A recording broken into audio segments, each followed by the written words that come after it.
Hi, I'm Uko, and in 1QFoodplatter kitchen today, I have a friend, Michealanne, and she's here to learn a bit about bushmeat in Nigerian cuisine. You're welcome, Michealanne.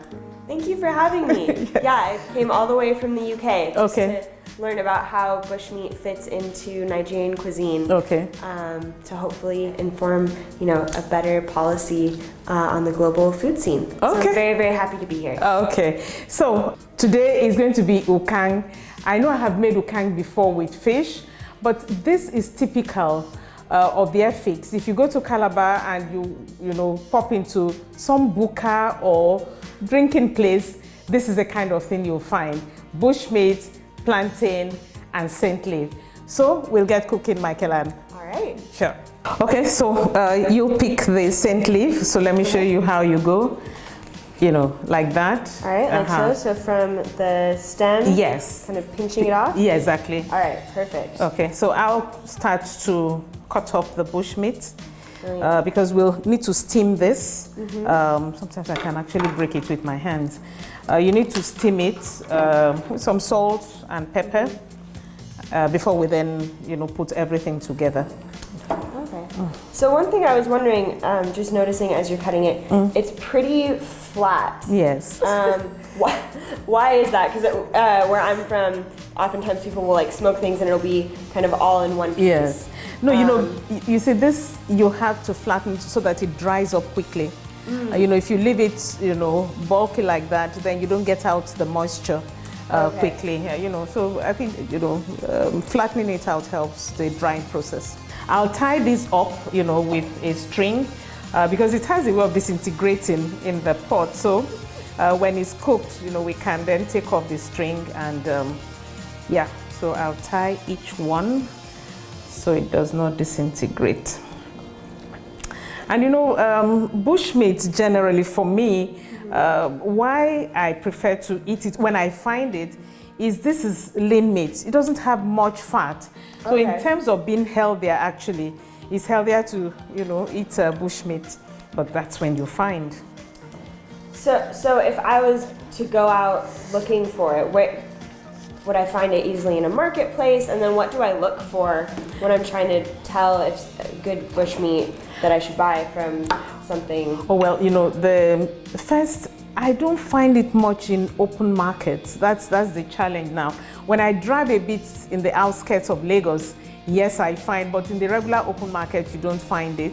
So whether I'm buying a grass cutter or porcupine, and sometimes if I find antelope, I buy, but those are the three I stick to. Rid of that. I was just trying to get the stick out, the stick that is used. Oh, to kind of to flatten it out, yes.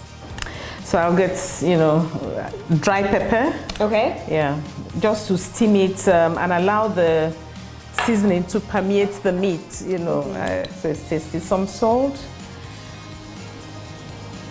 and then I'll add some bouillon cubes. Yeah. Oh. Some I'll add some bouillon. So this is a chicken bouillon and. No, well, usually I mix. Whatever I have, I mix. And then add some water, and then we'll steam just a little bit. Because with smoking, the meat is cooked anyway. Right. But you just want to get everything into the. Every part of the flesh. You're done with this, I suppose. I think so. I'll go chop this. I'll chop this up now because that's when we'll put everything together. Okay. All right, so we clear this up. So you clear that up. Okay, so we'll check. I think that has been steaming. I actually want the water to dry up a bit because, this is not something that you have a lot of water. It's more oil than water. So we'll just allow that to dry up a bit and then and the plantain is doing well, so we'll be on soon. So it's been about 10 minutes? Yeah, 8 minutes. In another 2 minutes, I'll turn this off, and then we'll get going with the sauce and put in the meat, and then the plantain will come last. Awesome. Okay. It smells super good. Okay, so we'll start now. The meat is ready. Okay. I still leave the plantain to continue cooking, so we add palm oil, and we'll fry some onion. Okay. In this, yes. So, because I'm American and a stickler for measurements, about how much palm oil is that? You eyeball a lot of things, but this is about A cup and a half. Okay. Okay, so you go quickly because you don't want the oil to smoke actually. Right. And turn down We're the already heat. a little hot. Yeah, so fry the onion. Yum. Yeah. And then I'll just go ahead and stir. I add some crayfish. Okay. Yes. You see, because I had seasoned the meat already, right. So I'm not going to, put much seasoning because I also washed the meat with salt. Right. So you want to be careful, with salt. Yeah. So we just allow the. Is this the type of thing where at the end you could kind of adjust? Oh yes, absolutely. If you don't get it right, but you don't want to kind of over adjust at the beginning. Correct. So you can't take those out. Correct. So we just allow that to, and then I would take out the meats and add, because like I said, we have steamed this, right? So we take them out. The head. Just some story about the head of the meat. For some people, it's the men that eats the head of the meat. I mean, I really don't care about the head of the meat. I think it contains so much bone. But for some cultures, the men prefer to have the head. For some people, they think the men should have it. So okay, we leave it for them. To each their own. Yeah. So I've lowered the heat. Just so that this steams gently. Okay.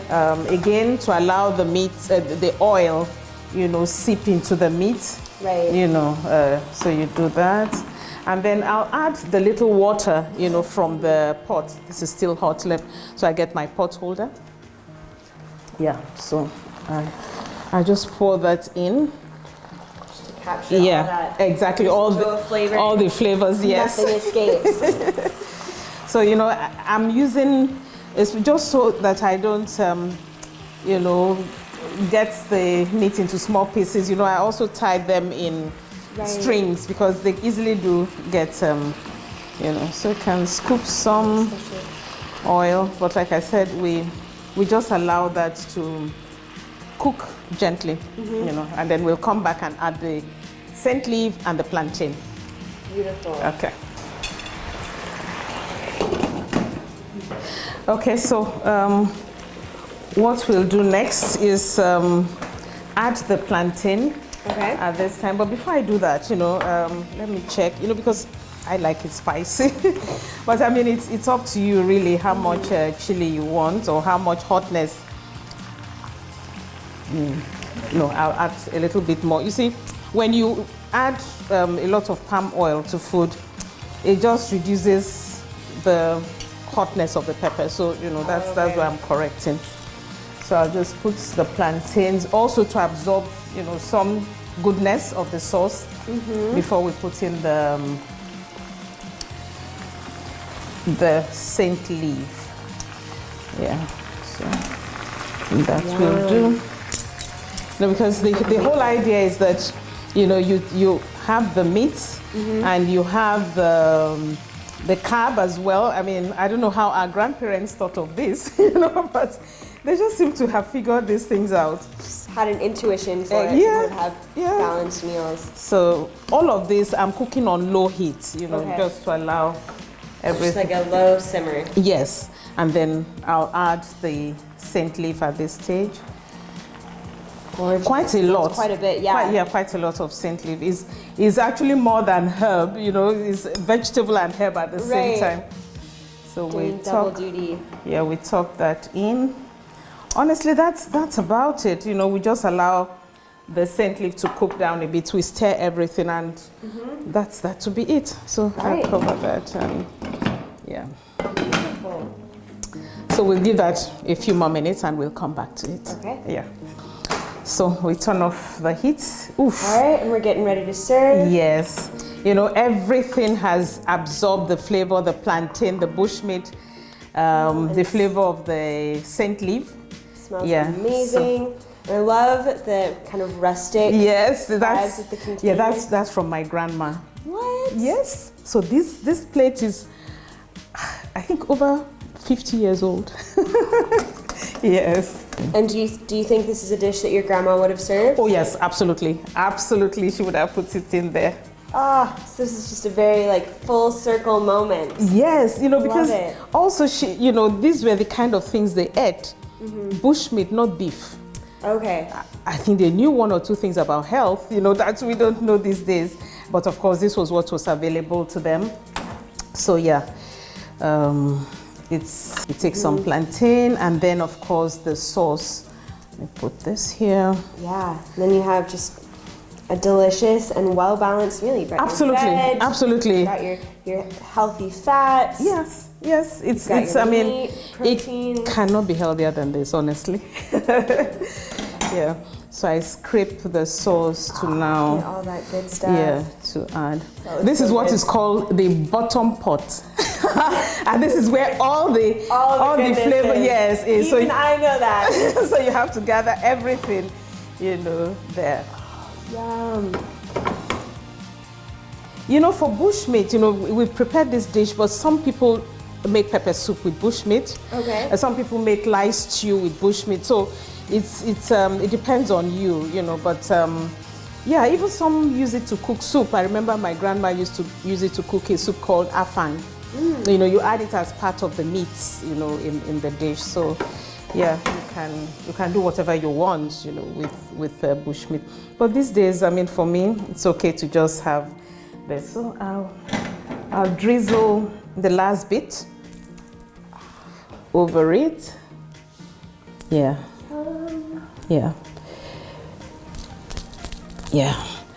So we will dig in now. All right. Yeah. Let's serve just a piece of plantain for you to try. So excited. And then a piece of, let me see, a piece you can handle easily. Yeah. Yeah, okay, that should be fine. And then, yeah, just a bit of oil, just to drizzle over that. Okay, so you go ahead, and I'll serve you palm wine. So is this what you normally have with this meal? This is what you have, but you can have any drink with it, actually. And then I'll serve myself palm wine as well. Again, this is my grandma's cup. I'm having everything about my grandma in this. I don't know. So nostalgic. I love Yes. So I'll take some. I want to see how much you tolerate the pepper. Okay. Because I love pepper. But you go ahead. You go ahead and tell me. Take a bite. Yes. How's that? This is really good. I can't see you reddening up, so the pepper must be right. Yeah. On point. Yeah. It's not, I was definitely expecting it to be a lot hotter. Okay, but it's not. I mean, really but good. of course it depends on you. I mean, you could make it spicier than this, you know. But if you like this, then... No, this is perfect. And I think the like chewiness of the bushmeat against the the softness of softness of the plantain. It's perfect. And I think the plantain has absorbed all of this. I'm really, really enjoying this. That's good. That's good. It's been great having Michealanne with me in the kitchen today. When next you're in Nigeria, stop by. We get to do more cooking. Of course. Beyond bushmeat. You have my heart. I'll be here. So, cheers to that. Cheers.